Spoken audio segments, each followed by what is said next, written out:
The Sound of Music.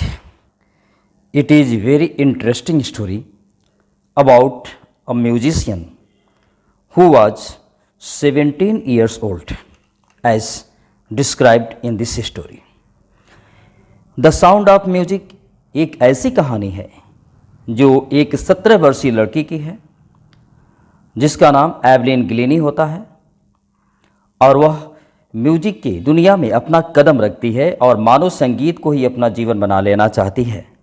इसके संदर्भ में जो राइटर है डेबोर काउले मानो कहना चाहती है कि किस प्रकार से संगीत किसी को अपने तरफ लुभा सकती है और संगीत किसी भी व्यक्ति के जीवन का एक आधार भी बन सकता है और ऐसा ही कर दिखाया वह 17 years old Scottish girl Evelyn गिलीनी।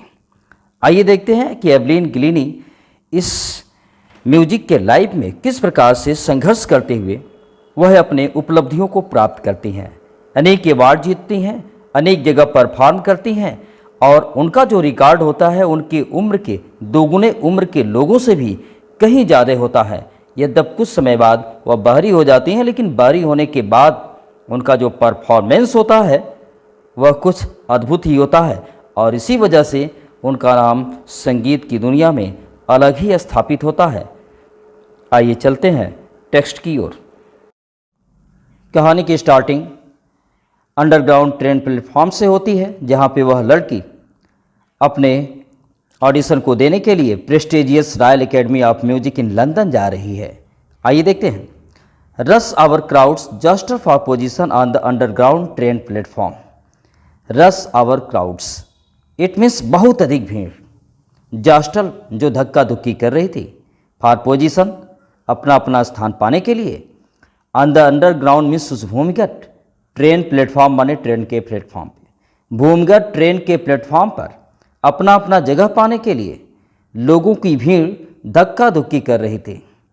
अ स्लाइड गर्ल और उसी में एक दुबली पतली लड़की थी। स्लाइड गर्ल दुबली पतली लड़की।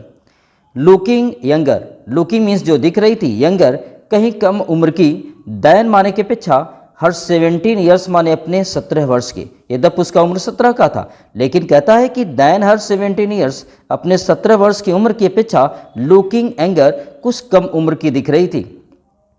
वाज नर्वस वह थोड़ा सा घबराई हुई थी, एट एक्साइटेड फिर भी वह उत्तेजित भी थी। एज सी फेल्ट माने जब वह महसूस की, द वाइब्रेशंस माने कंपन को, आप द अप्रोचिंग मीन्स आते हुए ट्रेन यानी ट्रेन के, आते हुए ट्रेन के कंपन को महसूस करके वह थोड़ी सी घबराई हुई थी, फिर भी उत्तेजित भी थी। It was her first day, it was means ये था हर फर्स्ट डे माने उसका पहला दिन, at the prestigious Royal Academy of Music in London, अर्थात जो वह प्रतिष्ठित, प्रेस्टिजियस मीन्स प्रतिष्ठित, royal Academy of Music in London माने लंदन में जो वह प्रतिष्ठित रॉयल एकेडमी ऑफ म्यूजिक में उसका फर्स्ट डे था, अर्थात उसके ऑडिशन का फर्स्ट डे था। And daunting enough for any teenager fresh form of Scottish form. And daunting थोड़ी सी वह डरी डरी सी लग रही थी, डांटिंग एनफ वह डरी डरी सी लग रही थी, फॉर एनी टीनेजर माने कोई भी तरुणी यानी किशोरावस्था में पाई जाने वाली जो लड़कियां हैं, टीनेजर कह सकते हैं। जो फ्रेश फॉर्म माने वह ताजे स्वच्छ कपड़े पहने हुए थी, स्कॉटिश फॉर्म माने स्कॉटिश ड्रेस के, और वह स्कॉटिश ड्रेस के कपड़े को पहने हुए वह तरुणी कुछ डरी डरी सी भी लग रही थी। But this aspiring musician faced a bigger challenge than most. लेकिन एस्पिरिंग म्यूजिशियन यह जो नई नई संगीतकार थी, उभरती हुई संगीतकार थी, उसका फेस्ट माने चेहरा, नो फेस्ट माने उसको कहीं सामना करना था, बिगर चैलेंजन माने बड़ी बड़ी चुनौतियों का, दैन मोस्ट माने अधिक से अधिक लोगों के पीछा, और यह उभरती हुई जो संगीतकार थी उसको अधिक से अधिक लोगों के पीछा कहीं अधिक चुनौतियों का सामना करना था। क्यों ऐसा? शी वाज प्रोफाउंडली डीप, क्योंकि शी वाज माने वह थी, प्रोफाउंडली माने गहराई से, डीप माने बहरी, वह गहराई से बहरी थी, मतलब पूर्ण रूप से बधिर थी। आइए चलते हैं नेक्स्ट पैराग्राफ की ओर। Evelyn Glennie's loss of hearing had been gradual.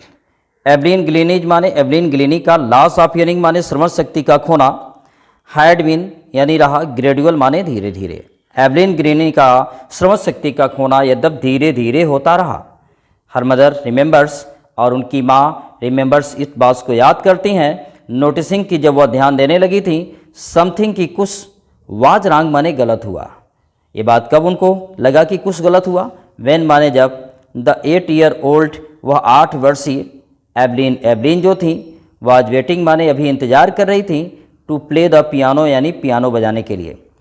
कह रहे हैं कि when the 8 year old Glennie, जब वो 8 वर्षीय Glennie was waiting to play the piano, अभी पियानो बजाने का इंतजार कर रही थी।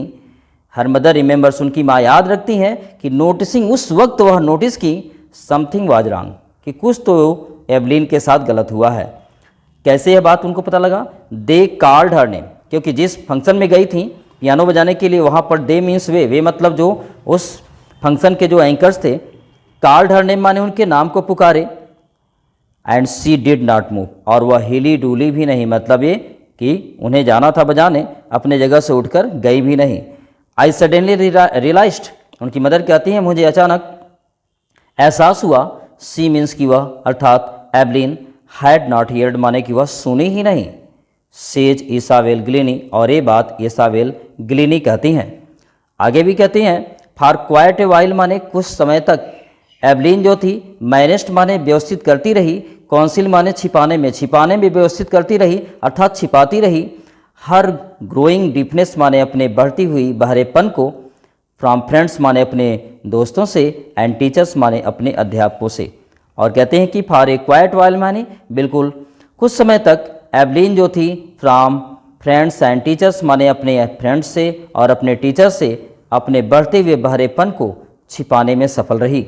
बट बाय द टाइम, लेकिन धीरे धीरे वह समय आ गया, शी वाज 11 की जब वह 11 साल की हो गई, एंड हर मार्क्स, और उसके जो संकेत थे अर्थात बहरेपन के संकेत जो थे, हैड डिटोरिएटेड, और बुरे हो गए अर्थात और ख़राब हो गए, कह सकते हैं बहरापन और बढ़ गया। एंड हर हेड मिस्ट्रेस, और उनकी प्रधान अध्यापिका अर्थात एवलिन की प्रधान अध्यापिका, अर्ग्ड हर पेरेंट्स, उनके माता पिता को तर्क संगत सलाह दी, टू टेक हर टू माने कि उन्हें ले जाएं, अ स्पेशलिस्ट माने किसी विशेषज्ञ के पास अर्थात कान के विशेषज्ञ डॉक्टर के पास। इट वाज देन, तब डिस्कवर्ड माने ऐसा खोजा गया, पाया गया, मतलब जब वह स्पेशलिस्ट के यहाँ गई तो उन्हें ऐसा पाया गया अर्थात डॉक्टर ने ऐसा खोज निकाला, डैट हर हियरिंग, कि उनकी जो श्रवण शक्ति है, सेवियरली इम्पेयर्ड, बिल्कुल खराब हो चुकी है। एज द रिजल्ट ऑफ माने परिणाम स्वरूप, ग्रेजुअली माने धीरे धीरे, नर्व डैबे माने उनके स्नायु का क्षति होने के कारण अर्थात उनके स्नायु के धीरे धीरे क्षति होने की वजह से उनकी श्रवण शक्ति बिल्कुल गायब हो चुकी थी। दे वेयर एडवाइस्ड, दे मीन्स उन्हें अर्थात उनके माता पिता को, एडवाइस्ड माने सलाह दिया गया, डैट मीन्स की सी शुड बी फिटेड, सी माने कि उन्हें अर्थात एवलिन को, शुड बी फिटेड माने व्यवस्थित करा दें, विथ हियरिंग एड्स माने कोई श्रवण यंत्र, कोई श्रवण यंत्र उन्हें फिट करा दें अर्थात उन्हें कोई श्रवण यंत्र से व्यवस्थित करा दें। And send to school for deaf, and send to माने भेज दें स्कूल, एक ऐसे स्कूल में, फॉर डीफ माने जो बाहरों के लिए होता है। यह सुनते ही क्या हुआ, everything suddenly looked black, says Evelyn, Evelyn कहती हैं एवरीथिंग, जब ये बात मैं सुनी कि मुझे बाहरी स्कूल में भेजने की सलाह दी जा रही है, तो एवरीथिंग माने सब कुछ, सडनली मैंने अचानक, लुक्ड ब्लैक माने मानो काला सा पड़ गया, मानो मेरी आंखों के सामने सब कुछ काला सा पड़ गया। उनके कहने का तात्पर्य अब उनको अपना जीवन मानो कि अंधेरे में दिखलाई देने लगा। ऐसा क्यों? क्योंकि वह सोचें कि अगर बाहरी स्कूल में जाऊंगी तो वहाँ की जो क्वालिटी होती है, गुणवत्ता होती है, वह नॉर्मल स्कूल से बहुत ही लो होती है। चलिए नेक्स्ट पैराग्राफ की ओर। But Evelyn was not going to give up, लेकिन एवलिन जो थी, वॉज नॉट गोइंग मीन्स नहीं जा रही थी, गिव अप माने त्यागने अर्थात अपना इरादा त्यागने, जो कि उनका इरादा क्या था, एक बहुत बड़ा संगीतकार बनने का। वही कहते हैं कि एवलिन जो है अपने इरादे को त्यागने नहीं जा रही थी, अर्थात कह सकते हैं कि एवलिन अपने इरादे को त्यागने वाली नहीं थी। शी वाज डिटरमाइंड, क्योंकि वह डिटरमाइंड मीन्स दृढ़ निश्चय कर चुकी थी, टू लीड माने आगे बढ़ाने का, अ नॉर्मल लाइफ मीन्स एक सामान्य जीवन, वह एक सामान्य जीवन को आगे बढ़ाने का निश्चय कर चुकी थी, अर्थात वह निश्चय कर चुकी थी कि वह एक सामान्य जीवन ही जिएंगी। And pursue her interest in music, and pursue means वह जारी रखी, हर इंटरेस्ट मीन्स अपनी रुचि, इन म्यूजिक माने संगीत में, और संगीत में अपनी रुचि जारी रखी। वन डे, एक दिन, she noticed a girl playing a xylophone, एक दिन सी नोटिस्ड माने वह ध्यान दी, अ गर्ल मीन्स की एक लड़की, प्लेइंग मीन्स बजा रही है, अ जाइलोफोन एक जाइलोफोन। एक दिन वह इस बात पर ध्यान दी कि एक लड़की जाइलोफोन बजा रही है। एंड डिसाइडेड, और यह निश्चय की, डैट मीन्स की she wanted to play it too, कि सी मीन्स वह वांटेड माने चाहती, टू प्ले माने बजाना, इट माने इसे अर्थात उस जाइलोफोन को, टू मीन्स भी, कि वह भी उस जाइलोफोन को बजाना चाहती थी। Most of the teachers discouraged her, most of माने सर्वाधिक, टीचर्स माने अध्यापक गण, डिस्करेज्ड माने हतोत्साहित कर दिए अर्थात निराश किए, हर माने उन्हें, अधिक से अधिक अध्यापक उन्हें निराश किए। अर्थात निराश करने का आशय क्या है कि मतलब यही बताए होंगे कि तुम्हारे बस की बात नहीं है, तुम जाइलोफोन नहीं बजा सकती हो, कि तुम सुन ही नहीं सकती हो तो धुन कैसे दे पाओगी, अर्थात सही ताल कैसे मिला पाओगी, अर्थात हतोत्साहित किए। But percussionist Ron Forbes spotted her potential, लेकिन परक्यूशनिस्ट माने जो ताल वादक थे जिनका नाम रॉन फॉब्स था, स्पॉटेड माने वह चिन्हित किए अर्थात देखे, हर माने उनमें, पोटेंशियल माने एक संभाव्यता को, लेकिन ताल वादक रॉन फॉब्स एवलिन के अंदर एक संभावना को देखे। कौन सी संभावना? कि यह जाइलोफोन बजा सकती है। उसके लिए वह खुद हेल्प करने के लिए उतर आए। He began by tuning two large drum to different notes, he means वह रॉन फॉब्स जो थे, बिगेन यानी शुरू किए, बाई ट्यूनिंग माने धुन देना, टू लार्ज ड्रम माने दो बड़े बड़े ड्रम का, टू डिफरेंट नोट्स माने भिन्न भिन्न ताल पे, और इस प्रकार से वह दो बड़े ड्रम को भिन्न भिन्न ताल पे स्वर देना शुरू कर दिए। मतलब दो बड़े ड्रम लिए और दोनों को बजाना शुरू कर दिए। और एवलिन से क्या कहें? Don't listen through your ears, don't माने मत, लिसन माने सुनो, थ्रू से योर ईयर्स माने अपने कानों से, इसे अपने कानों से मत सुनो, अर्थात इसे अपने कान के माध्यम से मत सुनने का प्रयास करो। ही उड से, वो अक्सर ये बात कहते और कहे, try to sense it some other way, try माने प्रयास करो, टू सेंस माने इस धुन को अनुमान लगाने का, अदर वे माने दूसरे तरीके से, और कहे ट्राई माने प्रयास करो, टू सेंस माने अनुमान लगाने का, इट माने इस धुन को, सम अदर माने कुछ दूसरे, वे माने तरीके से, और किसी दूसरे तरीके से इस धुन का अनुमान लगाने का तुम प्रयत्न करो। से एवलिन, एवलिन कहती हैं, सडनली उनके कहने के बाद अचानक, आई रियलाइज्ड माने मुझे एहसास हुआ, आई कुड फील कि मैं महसूस कर सकती, द हायर ड्रम माने उस उच्च स्वर वाले ड्रम को, फ्रॉम द वेस्ट अप अपने कमर के ऊपर के भाग से सुनने की, एंड द लोअर वन और जो निम्न स्वर वाला जो ड्रम था, फ्रॉम द वेस्ट डाउन अपने कमर के नीचे के भाग से। कहते हैं कि अचानक मुझे एहसास होने लगा कि जो हायर ड्रम थे मैं अपने कमर के ऊपर से महसूस कर सकती, और जो लोअर वन अर्थात निम्न स्वर उत्पन्न करने वाले जो ड्रम थे, फ्रॉम द वेस्ट डाउन, उसको अपने कमर के नीचे के भाग से महसूस कर सकती। फॉब्स रिपीटेड द एक्सरसाइज, और जो वह रॉन फॉब्स थे जो ताल वादक थे, रिपीटेड मीन्स दोहराए, द एक्सरसाइज माने इसी अभ्यास को, अर्थात उस ड्रम के दो भिन्न भिन्न स्वर को बार बार बजाए। एंड सून एवलिन, और शीघ्र ही एवलिन, डिस्कवर्ड माने वह तलाश कर ली, खोज कर ली, that she could sense certain notes in different parts of her body, कि सी माने वह कुड सेंस माने अनुमान लगा सकती, सर्टेन नोट्स माने उस निश्चित धुन को, इन डिफरेंट पार्ट माने भिन्न भिन्न हिस्सों में, ऑफ हर बॉडी माने अपने शरीर के, और अपने शरीर के भिन्न भिन्न हिस्सों में अर्थात भिन्न भिन्न अंगों में वह निश्चित धुन को अनुमान लगा सकती। एवलिन डिस्कवर्ड माने एवलिन इस बात को खोज कर ली अर्थात जान गई, सी माने वह, कुड सेंस माने वह अनुमान लगा सकती हैं, सर्टेन नोट्स माने उस निश्चित धुन को, in different part of her body माने अपने शरीर के भिन्न भिन्न अंगों के द्वारा।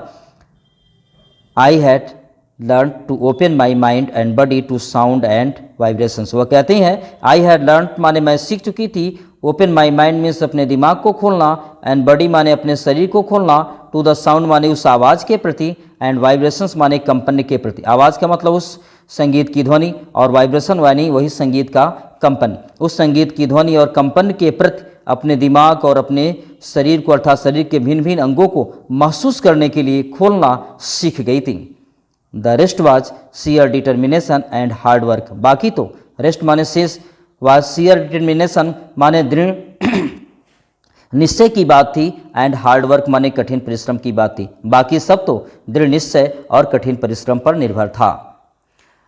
चलिए देखते हैं नेक्स्ट पैराग्राफ की ओर। She never looked back from the point onwards. She toured the United Kingdom with a young orchestra, and by the time she was 16 she had decided to make music her life।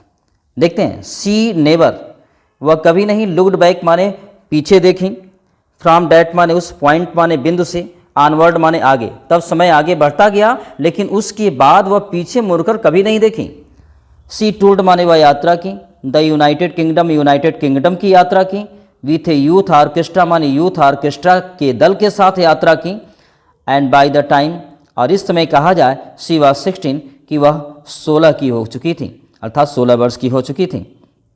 She had decided माने उन्होंने निश्चय किया, make music हर life की, make माने बनाने का, music यानी संगीत को, हर लाइफ माने अपना जीवन, वह संगीत को ही अपना जीवन बनाने का निश्चय कर लिया।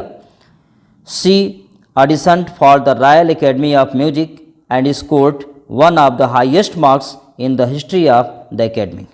सी मीन्स वह ऑडिशन दी for the Royal Academy of Music. कहाँ पे? रॉयल एकेडमी ऑफ म्यूजिक में। यह बहुत बड़ी संगीत संस्थान है और इसमें वह अपना ऑडिशन दी, एंड स्कोर्ड माने और अंक हासिल की, one of the highest mark माने जो वहाँ पर सर्वोच्च मार्क पाए हुए थे, इन द हिस्ट्री माने इतिहास में, ऑफ द एकेडमी माने उस एकेडमी के, अर्थात उस रॉयल एकेडमी ऑफ म्यूजिक में, उस रॉयल एकेडमी ऑफ म्यूजिक के इतिहास में जितना सर्वोच्च अंक पाया गया था, मानो उस सर्वोच्च अंक में से भी कहीं ज़्यादा वो अंक पा ली। स्कोर्ड माने प्राप्त कर ली, वन माने एक, ऑफ द हाईएस्ट मार्क्स माने सर्वोच्च अंक, इन द हिस्ट्री माने इतिहास में, ऑफ द एकेडमी माने उस एकेडमी के, अर्थात उस एकेडमी के इतिहास में सर्वोच्च अंक पाने वालों में से भी वह एक बन गई।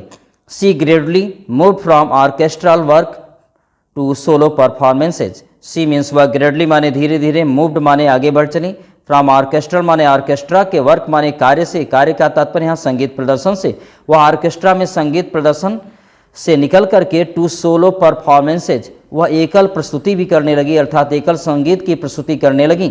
At the end of her 3 year course, और एट द एंड माने समाप्ति पे, ऑफ हर 3 ईयर कोर्स माने उनके 3 वर्षीय कोर्स के, और उनके 3 वर्षीय कोर्स के 3 वर्षीय पाठ्यक्रम के समाप्ति के पश्चात, अर्थात कह सकते हैं रॉयल एकेडमी ऑफ म्यूजिक में वह 3 वर्ष तक अध्ययन की, और 3 वर्ष में अध्ययन करने के पश्चात she had captured most of the top award. She माने वह, हैव कैप्चर्ड माने वह कब्जा बना ली थी, मोस्ट माने सर्वाधिक, ऑफ द टॉप अवार्ड्स माने क्या है? जो शीर्ष पुरस्कार थे संगीत के क्षेत्र में, जो शीर्षस्थ पुरस्कार थे उनमें से अधिक पुरस्कारों पर वह अपना कब्जा बना ली थी। नेक्स्ट पैराग्राफ में देख लेते हैं। And for all this, Evelyn would not accept any hint of heroic achievements. If you work hard and know where you are going, you will get there. यहाँ पे जो है एवलिन कुछ संदेश देती हैं उन हार्ड वर्कर के लिए, और वह जो कि मानो कि अपने लाइफ में कुछ कर जाना चाहते हैं, उसके संदर्भ में यह पैराग्राफ लिखा गया है। एंड फॉर ऑल दिस, और इन सब के लिए का मतलब है कि जितना आप तक अवार्ड पे कब्जा कर लिखी थी, जितना उपलब्धि पा ली थी, संगीत में जितना दक्ष हो चुकी थी, इन सब के लिए एवलिन जो थी, वुड नॉट मीन्स नहीं, एक्सेप्ट माने स्वीकार की, एनी हिंट माने कोई संकेत, आप हीरोइक अचीवमेंट माने यह जो नाटकीय उपलब्धि थी, ये तो नाटकीय उपलब्धि प्राप्त थी, यह वीरतापूर्ण उपलब्धि जो प्राप्त की थी, मानो कि उस उपलब्धि को पाने के लिए किसी के संकेत का, अर्थात किसी के इशारों का, वह जो है किसी के इशारों को वह स्वीकार नहीं की थी, अर्थात मानो कि इसके लिए वह किसी के सलाह पर निर्भर नहीं थी। वह कहती हैं, इफ़ यू वर्क हार्ड, यदि आप जो है वर्क हार्ड माने कठिन परिश्रम करते हो, एंड नो, और आपको पता है, वेयर यू आर गोइंग, कि आप कहाँ जा रहे हो, मतलब किस दिशा की ओर जा रहे हो, अर्थात अपने लक्ष्य में किधर बढ़ रहे हो, यू विल गेट देयर, तो निश्चित है तुम जो है विल गेट देयर माने वहाँ पहुँच जाओगे, अर्थात तुम वहाँ पे पहुँच जाओगे। And she got right to the top, और इस प्रकार से वह सी गॉट पहुँच ही गई, राइट माने ठीक, टू द टॉप माने ऐसे ही शिखर पे, और संगीत के ऐसे ही शिखर पे पहुँच गई। कौन से? The world's most sought after multi percussionist with a mastery of some 1000 instruments and hectic international schedule. और कह सकते हैं कि जो हेक्टिक इंटरनेशनल शेड्यूल है, अर्थात यह भागम भाग की जो अंतर्राष्ट्रीय कार्यक्रम है, यह भागम भाग की अंतर्राष्ट्रीय कार्यक्रम में जो सम 1000 इंस्ट्रूमेंट, कुछ हजारों वाद्य यंत्रों की मास्टरी माने दक्षता के साथ, जिसके लिए वर्ड्स माने संसार के मोस्ट माने अधिक से अधिक लोग सार्ट आफ्टर मल्टीपर्कशनिस्ट, वह जो है इस वांछित ताल वादक की उपलब्धि पाना चाहते हैं। कह सकते हैं she got right to the top, मानो कि उस उपलब्धि के शिखर पर वह पहुंच गई। देखा जाए तो एवलिन गिलिनी का यह उनके लाइफ की एक बहुत बड़ी उपलब्धि है, जिसको पाने के लिए लोग बहुत अधिक संघर्ष करते हैं। जो कैपेबल लोग हैं, वे कैपेबल लोग भी इस उपलब्धि को पाने के लिए बहुत अधिक संघर्ष करते हैं, लेकिन मुश्किल से मिल पाता है, जबकि एवलिन एक बधिर होती भी इस उद्देश्य को प्राप्त कर ली। और इसके संदर्भ में वह बताना चाहती हैं कि इफ़ यू वर्क हार्ड, यदि आप कठिन परिश्रम करते हो, एंड नो, और आपको पता है, वेयर आर यू गोइंग, कि आप कहाँ जा रहे हो, तो निश्चित है यू विल गेट देयर, आप वहाँ पहुँचोगे। इनके लिए बहुत बड़ा मैसेज था यह। चलिए नेक्स्ट पैराग्राफ की ओर। ये कहता है it is intriguing to watch Evelyn function so effortlessly without hearing. It is माने है इंट्रीगिविंग, उत्सुकतापूर्ण, टू वॉच मीन्स देखते रहना, एवलिन के फंक्शन माने कार्य को, कार्य का तात्पर्य यहाँ पे बजाने को, सो इफर्टलेसली माने इतना प्रयास रहित तरीके से, अर्थात इतना सरल तरीके से, विदाउट हियरिंग माने बिना सुने, अर्थात बिना सुने एवलिन को प्रयास के कार्य करते हुए देखना वास्तव में उत्सुकतापूर्ण है। इट इज इंट्रीगिविंग, उत्सुकतापूर्ण है, वॉच माने देखना, एवलिन के फंक्शन माने कार्य को, अर्थात वादन के कार्य को, सो इफर्टलेसली माने इतने सरलता से, विदाउट हियरिंग माने बिना सुने इतनी सरलता से एवलिन के वादन का कार्य करते हुए देखना वास्तव में उत्सुकतापूर्ण है। कह सकते हैं जब कोई उनके वादन के कार्य को देखता, कैसे सरलता से वादन कर रही है, जबकि वह सुनती नहीं, तो मानो लोग उनको देख करके उत्सुक हो जाते। In our 2 hour discussion she never missed a word. यहाँ पे कुछ उनके पर्सनल लाइफ की बातें यहाँ पे ऐड कर दिया गया है। ये कहते हैं in our 2 hour discussion, in our माने हमारे 2 hour माने 2 घंटे के, डिस्कशन माने बहस के, हमारे 2 घंटे के बहस के बाद, सी नेवर माने वह कभी नहीं, मिस्ड माने चूंकि, ए वर्ड माने एक शब्द कहने से, हमारे 2 घंटे के बहस का तात्पर्य यहाँ किसी मुद्दे पर विचार विमर्श किया जा रहा है। तो ये कहते हैं कि हमारे 2 घंटे के विचार विमर्श में उसने एक शब्द को सुना, अर्थात एक भी शब्द ऐसे नहीं थे जिसको वह सुनने से चुकी। और वह कहती हैं मैन विथ बसी beard give me trouble. Man means व्यक्ति विथ बसी बियर्ड, जो झबरीली दाढ़ी वाले होते हैं, गिव मी माने मुझे देते हैं, ट्रबल यानी कष्ट, अर्थात वे व्यक्ति जिनकी झबरीली दाढ़ियाँ होती हैं उससे मुझे थोड़ी सी परेशानी होती है, थोड़ा सा कष्ट होता है। इतना कहने के बाद सी लाफ्ड, वह हंसी। वह कहती हैं आगे it is not just watching the lips, it is not just माने न केवल वॉचिंग मीन्स देखना होता है, लिप्स माने होठों को, केवल होठों को देखना ही नहीं होता है, it is the whole face, बल्कि इट इज माने होता है होल फेस माने पूरा चेहरा, बल्कि पूरे चेहरे को भी देखना होता है। स्पेशली द आइज, खास करके क्या है, आँखें। इसका क्या तात्पर्य है? वह कहना ये चाहते हैं कि मान लो कोई व्यक्ति है जो झबरीली दाढ़ी वाला है, तो यद्यप उसका क्या होता है, ओठ ही दिखलाई देता है, बाकी तो दाढ़ी से ढका ही रहता है। वो कहना चाहते हैं अगर फेस है तो पूरा फेस नीट एंड क्लीन होना चाहिए, अर्थात केवल होठों को देखना ही नहीं होता बल्कि पूरा चेहरा देखना होता है। और पूरे चेहरे की सुंदरता तभी बढ़ती है जब वह नीट एंड क्लीन हो और साथ साथ उसकी आँखें उसके चेहरे को बयां करती हैं। उनका कहने का मतलब कुछ ऐसा था, she speaks flawlessly with a Scottish lilt. She speaks माने वो बोलती हैं, फ्लॉलेसली माने त्रुटिहीनता के साथ, अर्थात बिना त्रुटि किए, बिना गलती किए, विथ ए स्कॉटिश लिल्ट माने स्कॉटिश बोलती में, वह स्कॉटिश बोलती में अर्थात स्कॉटिश बोली में बिना किसी त्रुटि के बोल लेती हैं, अर्थात स्कॉटिश लहजे में वह बिना किसी त्रुटि के बोल लेती हैं। कहते हैं कि माई स्पीच इज क्लियर, कि मेरी जो स्पीच है इस क्लियर माने स्पष्ट है, अर्थात मेरा बोलना इसलिए स्पष्ट है बिकॉज क्योंकि आई कुड हियर माने मैं सुन सकती थी, टिल आई वाज 11 जब मैं 11 साल की थी, अर्थात मैं अपने 11 साल होने तक मैं सुन सकती थी। सी सेज माने वह ये बात कहती हैं, but that does not explain how she managed to learn French and master basic Japanese. But लेकिन डैट डज नॉट एक्सप्लेन, इस बात की स्पष्टीकरण नहीं किया जा सकता, हाउ माने कि कैसे, सी मैनेज्ड माने वह व्यवस्थित की, टू लर्न माने सीखने में, फ्रेंच कौन सी, फ्रांसीसी भाषा, एंड मास्टर बेसिक जापानीज और प्राथमिक रूप से उस जापानी भाषा को, माने फ्रेंच भाषा को यानी फ्रांसीसी भाषा और मुख्य रूप से उस जापानी भाषा को सीखने में कैसे अपने आप को व्यवस्थित की थी, इसका कुछ स्पष्टीकरण नहीं दिया जा सकता है। पैराग्राफ को आप रिपीट करते रहना है, उसी को एक बार के बजाय 2 बार पढ़ लेना, आप आसानी से समझ सकते हैं। नेक्स्ट पैराग्राफ की ओर। As for music she explains, as for music माने जहाँ तक संगीत की बात है, सी एक्सप्लेन्स माने वह स्पष्ट करती हैं अर्थात वह बताती हैं, it ports in through every part of my body.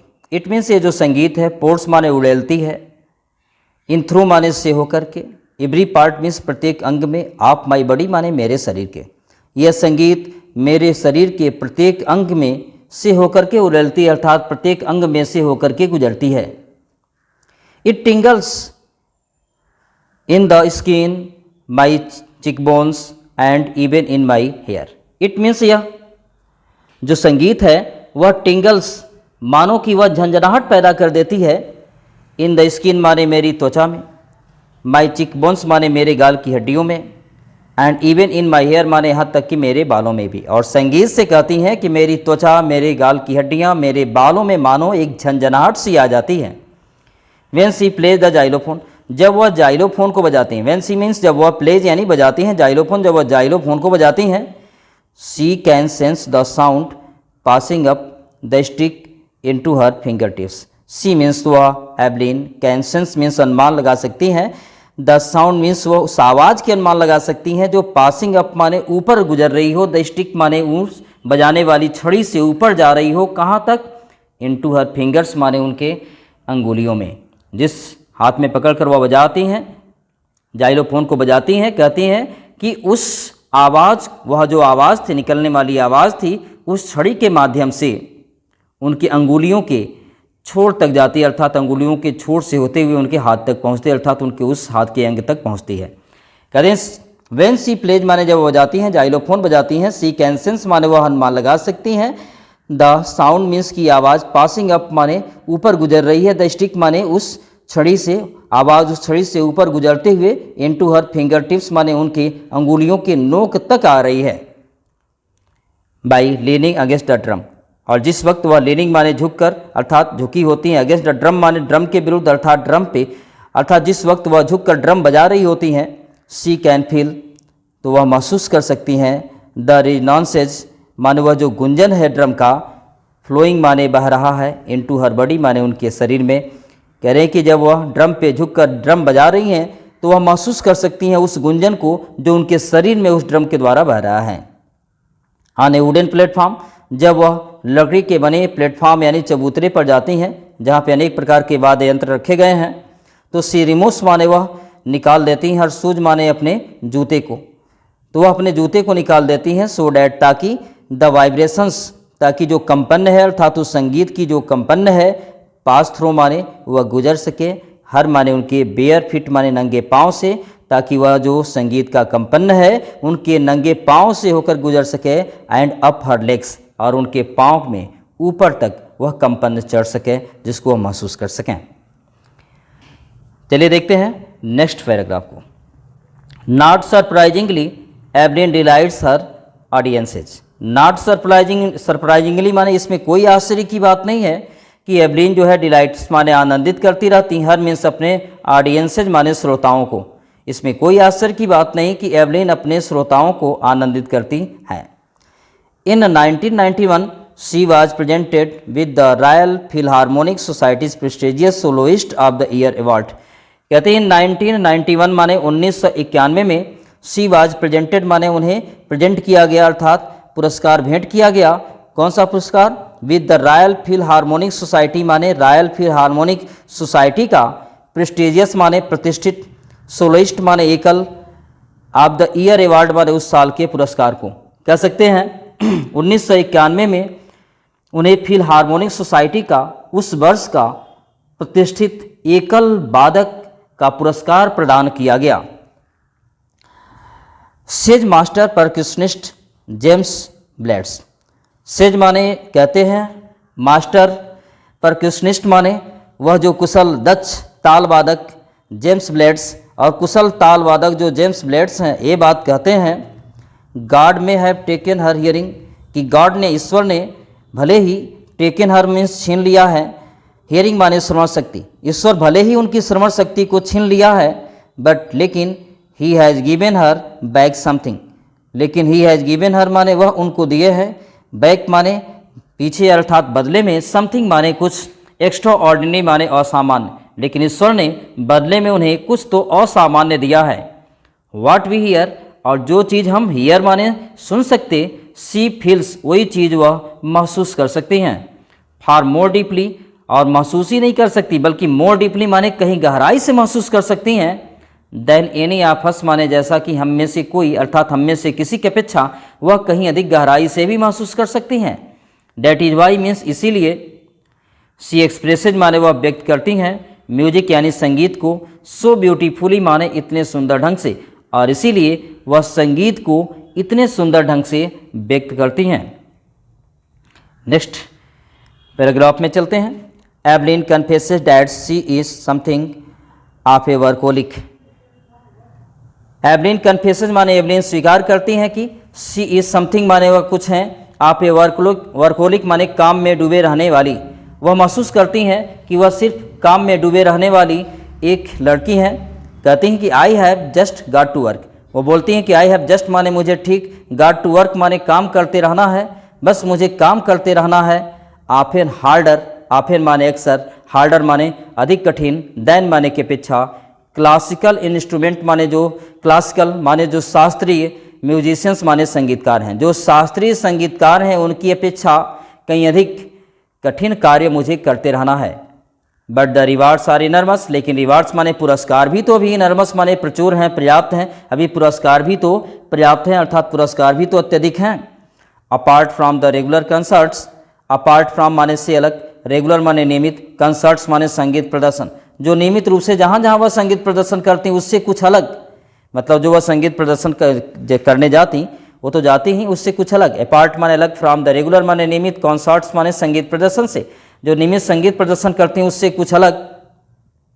Evelyn also gives free concerts, Evelyn जो थी गिव्स माने देती, फ्री कॉन्सर्ट्स माने मुफ्त संगीत, इन द प्रिजन्स माने जेल में जा कर के, एंड हॉस्पिटल्स माने और हॉस्पिटल में जा कर के। एवलिन जो थी सामान्य जो संगीत प्रदर्शन करती वह करती, उसके अलावा वह प्रिजन यानी जेल में जाकर के, कैदियों को हॉस्पिटल में जाकर के, मरीजों को मुफ्त रूप से संगीत देती रहती। She also gives higher priority of classes for young musicians.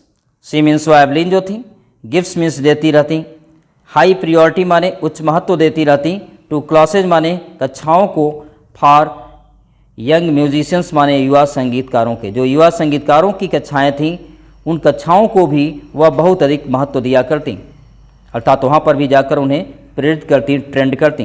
N Rachlin was the Beethoven Fund for deaf children's, और एन रेचलिन जो है एक ऐसी लेडी है जो Beethoven Fund for deaf children, जो डीफ चिल्ड्रेन यानी बहरे बच्चों के, बधिर बच्चों के बीथोवन फंड की एक हेड हैं एन रेचलिन सेज, ये बात कहती हैं she is shining inspiration for deaf children. She means वह अर्थात एवलिन, शाइनिंग इंस्पिरेशन माने एक जगमगाती हुई प्रेरणा है, फॉर डीफ चिल्ड्रेन माने बहरे बच्चों के लिए, अर्थात एवलिन बधिर बच्चों के लिए एक जगमगाती हुई प्रेरणा है।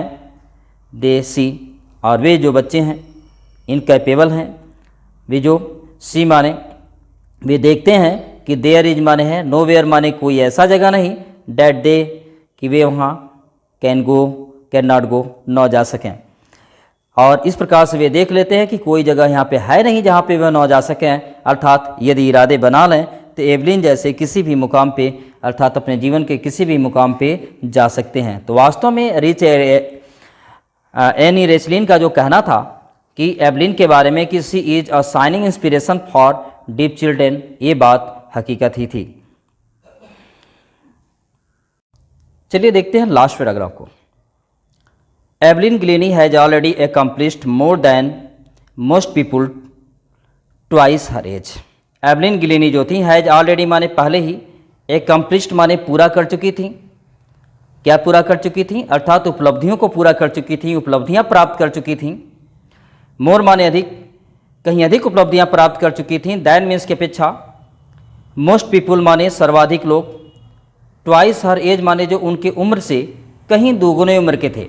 अर्थात एवलिन ग्लीनी अपनी उम्र से दोगुने लोगों से कहीं ज़्यादा अधिक उपलब्धियां पहले ही प्राप्त कर चुकी थीं।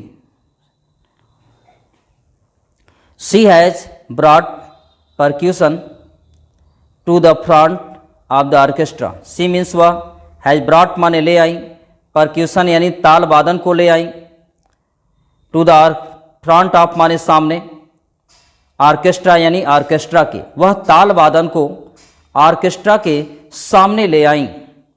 इसका तात्पर्य कि वह ऑर्केस्ट्रा में ताल वादन को भी सम्मिलित की। And demonstrated that it can be very moving. And demonstrated, और इस बात का उन्होंने संकेत दिया कि इट कैन बी माने यह हो सकता है कि ताल वादन जो हो सकता है, वेरी मूविंग माने बहुत ही गतिशील, अर्थात बहुत ही मर्म स्पर्शी, कि ताल वादन का ऑर्केस्ट्रा में होना बहुत ही मर्म स्पर्शी हो सकता है। इसका तात्पर्य है कि वह ऑर्केस्ट्रा के प्रभाव को और अधिक बढ़ा सकता है। She has given inspiration to those who are handicapped.